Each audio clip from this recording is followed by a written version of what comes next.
యేసు దృష్టిలో లోకం అంటే ఇశ్రాయేలీయులు. మీకు ఆ బైబిల్ వరుసలో కూడా చదివి వినిపించాను. మీరు 3:19 దగ్గర నేను ఇచ్చిన కౌంటర్ మీరు చూడొచ్చు. యేసు దృష్టిలో ముందు లోకం అంటే ఏమిటో చూద్దాం. అసలు యేసు దృష్టిలో లోకం అంటే ఏంటో, లోకాన్ని రక్షించడానికి వచ్చాను అంటున్నాడు కదా, లోకం అంటే ఏమిటో చూద్దాం.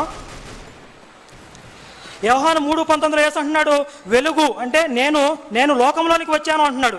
యేసు ఎక్కడికి వచ్చాడు? ఇశ్రాయేల్ మధ్యకి వచ్చాను వారిని ఉద్దేశించి లోకం అనే పదం వాడాడు. ఇంకా యోహాను 17:18 కూడా ఇశ్రాయేలును ఉద్దేశించి లోకం అనే వాడాడు.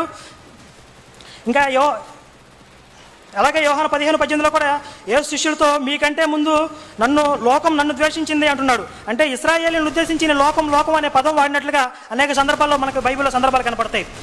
ఇప్పుడు యేసు ఇశ్రాయేలును రక్షించడానికి వచ్చాడు, మరి రక్షించాడా? ఒక వాక్యం చూపించండి నాకు బైబిల్లో యేసు ఇశ్రాయేలీయులను రక్షించాడు